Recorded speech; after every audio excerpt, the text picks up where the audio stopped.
ከሰሞኑ በሶሻል ሚዲያ በብዙ ሰዎች ርዕስ በመሆን በአነጋጋሪነቱ የቀጠለ አንድ ጉዳይ አለ።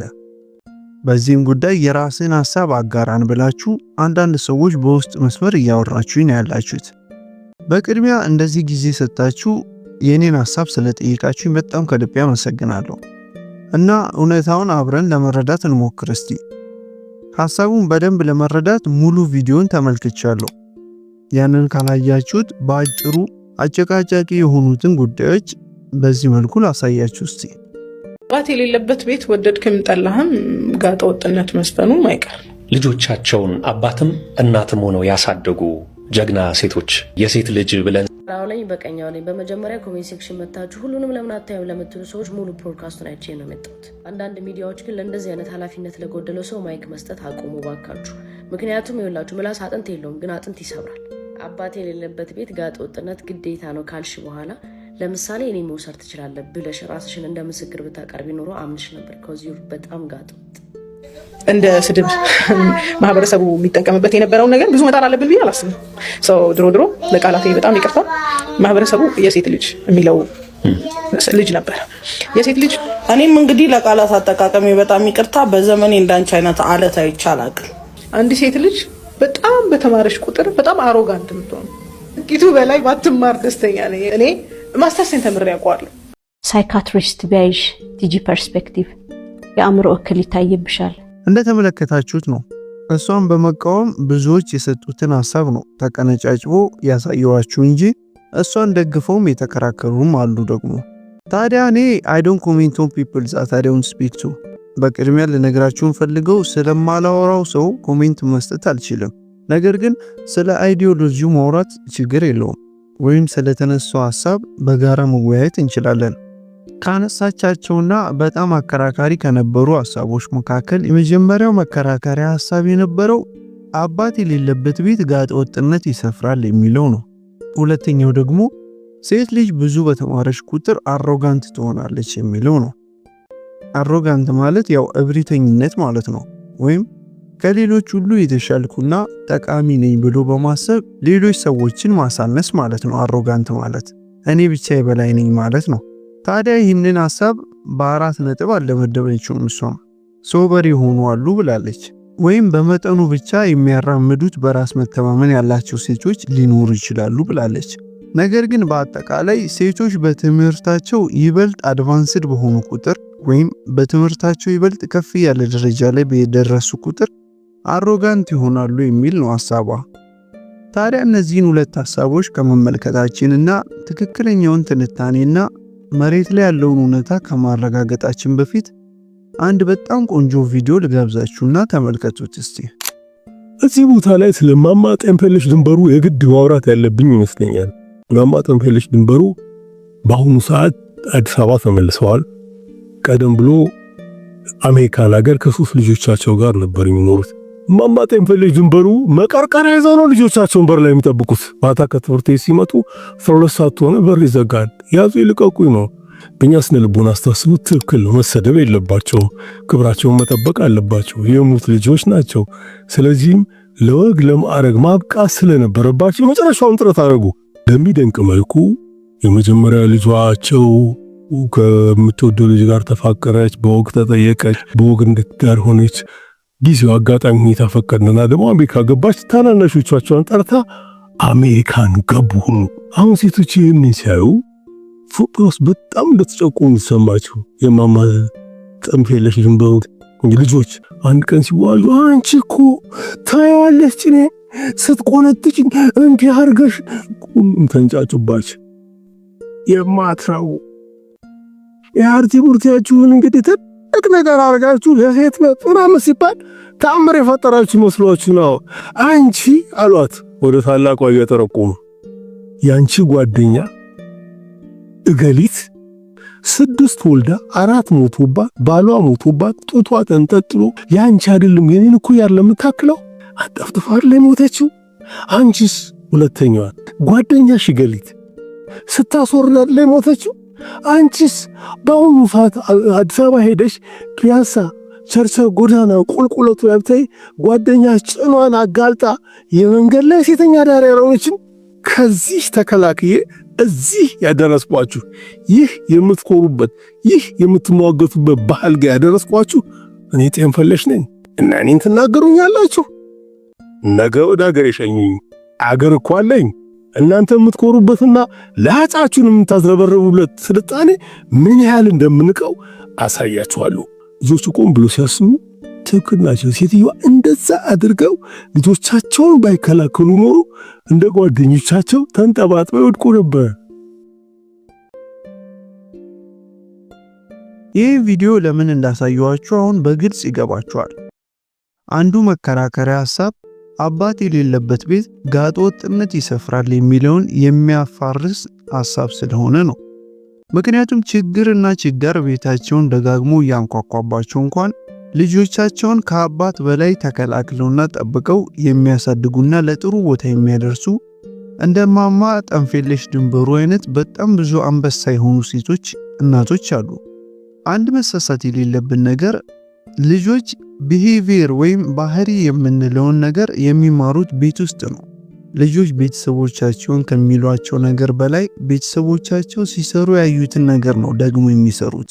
ጋጠ ወጥም ሰውን አክባሪም የሚፈጠረው ቤት ውስጥ ነው እንጂ በእናት እጅ ስላደጉ ብቻ ልጆች ጋጠ ወጥ እንደማይሆኑ ወይዘሮ ጥንፌለሽና እሳቸውን መሳይ ሚሊዮን እናቶች ለዚህ ምስክር ይሆናሉ። እሷ አባት የሌለበት ቤት ጋጠ ወጥነት ይስፋፋል ያለችበት ሐሳብ እኔ ይገባኛል። ምክንያቱም እናት ለልጆች ያላት ፍቅር ኢሞሽናል ሴፍቲ ነው።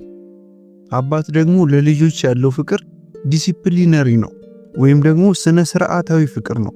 ይህም በምሳሌ ላስረዳችሁ እስቲ። ለምሳሌ ልጃቸው እየተጫወተ ቢወድቅና እናት ብታየው ቶሎ ሩጣ ልጁን አንስተው አይዞ የኔ ልጅ ብላ አቅፋ ደግፋ ለማባበል ነው የምትመርጠው። አባት ግን ልጁ ሲወድቅ ቢያይ ከዚህ በኋላ እንዳትወድቅ ስነ ስርዓትን ይዘህ በጥንቃቄ ተጫወት የሚለውን ሐሳብ ነው የሚያንጸባርቅበት። ይህ ደግሞ የእናትና የአባት ወይም በአጠቃላይ የሴትና የወንድ ተፈጥሮ ነው። ስለዚህ ይህን ሐሳብ አስተካክለን መደምደሚያ እንስተው። አባት የሌለበት ቤት በሙሉ ጋጠ ወጥ ልጆች ይፈጠራሉ ማለት አይቻልም። ኢቭን አባት ያለበት ቤት እንኳ በጣም ብዙ ጋጠ ወጥ ልጆች ሊፈጠሩ ይችላሉ። እንደገና ደግሞ አባት ኖሮ እንኳን ልጆቹን በስነ ስርዓት የመያዝ ኃላፊነት የሚወስዱ ብዙ እናቶችም አሉ። ስለዚህ ይህንን በዚህ ሐሳብ እናስታርቅና ወደ ሁለተኛው ሐሳብ እንለፍ። ሁለተኛው ሐሳብ ደግሞ ሴት ልጅ በተማረች ቁጥር ወይም በትምህርቷ በደንብ አድቫንስድ በሆነች ቁጥር አሮጋንት እየሆነች ትሄዳለች የሚለው ነው። በዚህም የራሴን ሐሳብ ላስፈር። ብዙ ጊዜ በአካዳሚ ትምህርት ዙሪያ አብዛኛው ሰው ኢሉዥን ወይም የተሳሳተ አመለካከት አለው። ለምሳሌ አብዛኛው ሰው ስለተማረና ዩኒቨርሲቲ ገብቶ ዲግሪ ስለያዘ ብቻ በጣም ሀብታም የሚሆን የተደላደለ ኑሮን ያለ ሐሳብ የሚመራና በአጠቃላይ ሁሉም የሚሟላለት ይመስለዋል። ነገር ግን የቀለም ትምህርት የሰው ልጅ ማሰብ እንዲችል ነው የሚያለማመደው እንጂ ያን ያህል ጥሩ ቦታ እንዲደርስ ጋራንቲ አይሆንለትም። ያ ማለት ታዲያ ትምህርት አይጠቅምም ማለቴ ሳይሆን ትምህርት በጣም እልፍ አላፍ ጥቅም አለው። ነገር ግን ከሀብት ጋር የሚሰጠው የተሳሳተ አመለካከት ግን ትክክል እንዳልሆነ ላሳያችሁ ነው። ታዲያ ወደ እሷ ሐሳብ ስንመለስ የእሷም ሐሳብ ትንሽ የሚቃረነው ነገር ስላለ ነው። እሱን እንመልከት። በመጀመሪያ ደረጃ የቀለም ትምህርት ሴቶችን እና ወንዶችን አይከፋፍልም።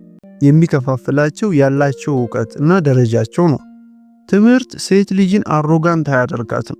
ይልቅ ነገሮችን እንድትገነዘብ ነው የሚያደርጋት። አሮጋንስ የሚሆነው ዕውቀትን በመጨመር እና በመጨማመር ሳይሆን አሮጋንት የሚመጣው ከኢጎ ነው። ይህ ሁሉ ሐሳብ ከየት እንደሚነሳም ይገባኛል። ሴት ልጅ በተማረች ቁጥር፣ ራሷን እያሻሻለች በሄደች ቁጥር፣ ዕውቀት እያሳደገች በሄደች ቁጥር፣ በራስ መተማመኗ እየጨመረ በሄደ ቁጥርና ከጥገኝነት በተላቀቀች ቁጥር ጸባይዋ በተወሰነ መልኩ ሊቀየር ይችላል። ይሄ የጸባይ መቀየር ታዲያ አሮጋንት ተብሎ በአጠቃላይ መወሰድ የለበትም። ምክንያቱም ሴት ልጅን በተመሳሳይ ሶሻል ኦርደር የለመደና በተመሳሳይ መነጽር ብቻ ሲያይ የኖረ ማህበረሰብ ያቺ ሴት በትምህርቷ ምክንያት ነገሮችን መገንዘቧና በትምህርቷ አድቫንስድ በመሆኗ በምታሳየው የባህሪ ለውጥ ምቾት ላይሰጠው ይችላል። ታዲያ ያ ሰው ምቾት አልሰጠውም ማለት ያቺ ሴት አሮጋንት ሆነች ማለት አይደለም። የመጀመሪያው ሁላችንም ልንወስደው የሚገባው ነጥብ ኤዱኬሽን doesn't create arrogance ወይም ትምህርት አሮጋንትን አይፈጥርም። አሮጋንስ ፐርሰናሊቲ ፍሎ ነው ወይም የባህሪ ጉድለት ነው እንጂ ኳሊፊኬሽን አይደለም እኮ። አልተማረችም የምትባል ሴት በጣም አሮጋንት ልትሆን ትችላለች። በጣም በትምህርት ደረጃዋ ከፍ ያለች ሴት ደግሞ ሃምብል ልትሆን ትችላለች። እውነተኛ የቀለም ትምህርት ታዲያ የአሮጋንት ተቃራኒ ነው የሚሰራው።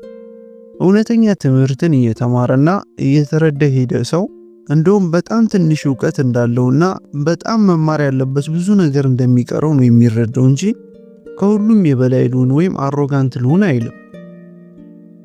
ሁለተኛው የኔ ጥያቄ ደግሞ ለምን የሴት ልጅ ኮንፊደንስ ወይም በራስ መተማመኗ አሮጋንስ ተብሎ እንደሚወሰድባት አይገባኝም።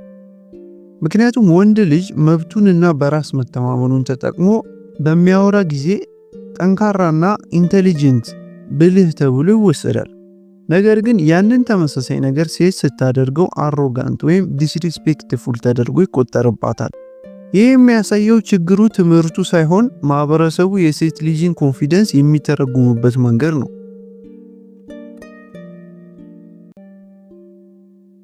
ትምህርት ለሴት ልጅ ድምጽ ይሰጣታል። ያ ድምጽ ደግሞ ብዙዎችን የሚያስፈራራ ነው። ሶስተኛው ነጥቤ ደግሞ ትምህርት ስለ ሱፐሪዮሪቲ ሳይሆን ስለ ሬስፖንሲቢሊቲ ነው። ስለ በላይነት ሳይሆን ኃላፊነትን ስለመውሰድ ነው። በጣም የተማረች ሴት ስለ ጤናዋ፣ ስለ ፋይናንስ ሁኔታዋ፣ ስለ ቤተሰቦቿ፣ ስለ ወደፊት ህይወቷ ያለማንም አጋዥነት ለመወሰን ብቁ ትሆናለች። በጣም አዋቂ ልጆችን የማሳደግ ችሎታ ይኖራታል።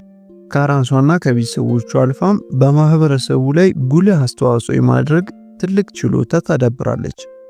ሌላው የማነሳው ሐሳብ ደግሞ ትምህርት ሴት ልጅን አሮጋንት ካደረጋት ወንድ ልጅንም አሮጋንት ያደርገዋል ማለት ነው እንጂ ወንድ በተማረ ቁጥር እንደ መሪ፣ እንደ ቲንከር እና እንደ ስራ ፈጣሪ እየተቆጠረ ሴት ስትማርና ዕውቀቷን በደንብ ስላጎለበተች ደግሞ ከመስመር ያፈነገጠ ተደርጎ ሊወሰድ አይገባም። ምክንያቱም በዛ ከሄድን እኮ ወንድ አሮጋንት እንዳይሆንና ሃምብል ሆኖ እንዲቆይ መማሩን ማቆም አለበት ማለት ነው። እሱ በአጭሩ ለውጥን በመፍራት ብቻ ትምህርት በጾታ ሊገደብ አይገባም። ሴት ልጅ አቅሟ እስከፈቀደላት ድረስ ብትማር እልል በቅምጤ ነው። ሴትን ማስተማር አገርን ማስተማር ነው ይባላል። እኛ ኢትዮጵያውያን ስለሆንን የተማሩ ሴቶች ባህልን አበንደን ያደርጋሉ የሚል የተሳሳተ አመለካከት አለን። ወይም ሴት ልጅ በተማረች ቁጥር ካልቸሯን እየረሳች እየተወች የሚሄድ ልማድ አላት የሚል አስተሳሰብ አለን። ነገር ግን ትምህርት ባህልን አያጠፋም። ይልቅ ባህልን በጭፍን ከመውሰድ ይልቅ ኮንሺየስሊ ወይም በንቃት እንድትመርጥ ያደርጋታል። ባህሏን፣ ወጓን ጠንቅቃ የምታውቅ ሴት በጣም ጥሩ የሆነውን ባህል ጠብቃ ማቆየት እንዲሁም ጎጂ የሆነውን ባህልም ለማስወገድ ከወንድ በላይ ብዙ ትለፋለች። ይህንን ችሎታም በደንብ የምታዳብረው ይበልጥ በተገነዘበችና ባወቀች ቁጥር ነው። ስለዚህ በእኔ እምነት ሴት አቅሟ የፈቀደላትን ያህል ብትማር በጣም ውብ ነገር ነው። ከወንድ ጋር ለመፎካከር ብላ ሳይሆን፣ ማንንም ዶሚኔት ለማድረግ ብላ ሳይሆን፣ ችሎታዋን ለማዳበር ብቻ። ትምህርት ለሴት ክላሪቲ ይሰጣታል ወይም ግልጽ ይሆንላታል ሁሉም ነገር በተማረች ቁጥር እንጂ አሮጋንት አያደርጋትም። ጥንካሬ ይሰጣታል እንጂ ሌሎችን እንድትንቅ አያደርጋትም። ከጥገኝነት ያላቅቃታል እንጂ አመፀኛ አያደርጋትም።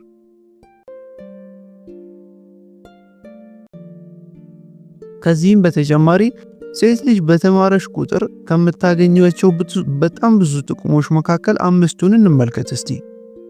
አንደኛ፣ ፋይናንሻሊ ኢንዲፔንደንት ያደርጋታል። የገንዘብ ነፃነቷን ያውጅላታል ማለት ነው። ምክንያቱም ማንም ሰው ወንድም ይሁን ሴት ዛሬ ባለበት ቦታና ነገ መድረስ በሚፈልግበት ቦታ መካከል ያለው ልዩነት ስኪል ነው ወይም የክህሎት ልዩነት ነው። ያንን ክህሎት ደግሞ የምናገኘው በመማር ነው። ትምህርት ለተሻሉ ስራዎች በር ይከፍትላታል። ስቴብል የሆነ ገቢ እንድታገኝ ያደርጋታል። በገንዘብ ሌሎች ላይ ጥገኛ እንዳትሆን ያደርጋታል። ሁለተኛ ደግሞ በራስ መተማመን ነው። ዕውቀት ለሴት ልጅ ድምጿን ያጠነክርላታል። ውሳኔ አሰጣጧ ያማረ ይሆንላታል እና በራሷ እንድታምን ያደርጋታል። ሶስተኛ ደግሞ የተሻለ የህይወት ምርጫ ይኖራታል። ትምህርት ክሪቲካል ቲንኪንግ ያሻሽላል። ያም ከሚኖራት ሪሌሽንሺፕ፣ ከሚኖራት የፍቅር ህይወት፣ ከሚኖራት የትዳር ህይወት ጋር ስማርት የሆኑ ውሳኔዎችን እንድትወስን ያደርጋታል። ትክክለኛ የፍቅር አጋሯን፣ የትዳር አጋሯን ሌሎች ስላልመረጡት ብቻ አትቃወመውም። ከተማረች ነገ የሚጠቅማትንና የሚበጃትን ሰው ባሉባልታ ብቻ አትተወውም። አራተኛ ደግሞ ልጆች ላይ የምትፈጥረው መልካም አስተዋጽኦ ነው። በጣም የተማረች ሴት በጣም የተማሩ አዙሮ ብዙ ማሰብ የሚችሉ በራስ መተማመን ያላቸው ምርጥ ልጆችን መፍጠር ትችላለች። አምስተኛው ጥቅም ደግሞ በሐሳብ ጥገኛ አለመሆን ነው። ሴት በተማረችና ብዙ በተገነዘበች ቁጥር ለራሷና ለሌሎች የሚጠቅመውን ነገር በደንብ ማሰብ ትጀምራለች እንጂ ባህልና ወግን በጭፍን አትቀበልም። ከዚህ በተጨማሪ የሴት ልጅ መባል ስድብ ነው ወይስ አይደለም ብላ ልጅቱ ላነሳቸው ሐሳብ የሴት ልጅ መባል ስድብ ሳይሆን ለመላው የአዳም ዘር ክብር እና ኩራት ነው። ምክንያቱም ወንድ ልጅም ቢሆን በእናቱ ሴት ነው፣ በእህቶቹ ሴት ነው፣ ነገ በሚወልዳቸው ሴት ልጆቹ ሴት ነው። ስለዚህ የሴት ልጅ ቢባል ትልቅ ኩራት ነው ሊሰማው የሚገባው እንጂ በጭራሽ ስድብ ሊሆንበት አይገባም። በስተመጨረሻም ይህንን ማስታወስ የግድ ነው። ትምህርት ወንዶችንና ሴቶችን አይከፋፍልም። ዕውቀት መተባበርን ይፈጥራል፣ የጋራ ክብርን ይፈጥራል፣ ለውጥን ይፈጥራል። ሴት ልጅ በትምህርት በኩል ማደግ ከጀመረች ማህበረሰቡንም አብራ የማሳደግ ጥበብ አላት። ስለዚህ ሴት ልጅ መማር አለባት ወይስ መማር የለባትም የሚለው ጥያቄ ውስጥ የሚገባ ነገር ስላልሆነ ከዛ ይልቅ እንዴት ነው በእውቀትም በባህሪም የጎለበተ የሰው ልጅን መፍጠር የሚቻለው የሚለው ጥያቄ ነው መጠየቅ የሚሻለው። ይህ ዛሬው ቪዲዮ ማንንም ለመኮነን የማንንም ሐሳብ ለማጣጣል ሳይሆን እውነታውን ለመፈተሽ ብቻ የተዘጋጀ ቪዲዮ ነው። ማንም ሰው የራሱን ኦፒኒየን ወይም የግል አመለካከቱን መስጠት ይችላል። እኔም ያደረኩት ያንን ነው። ሐሳባችሁን ደግሞ በኮሜንት አሳውቁኝ። ለግራር ቻናል አዲስ ከሆናችሁ በቀጣይ እንዳንጠፋፋ ሰብስክራይብ በማድረግ ቤተሰባችን ሁኑ ስል እጠይቃችኋለሁ። እስከ መጨረሻው ድረስ ስለተከታተላችሁኝ በጣም ከልብ ያመሰግናለሁ። ሰላም ቆዩልኝ።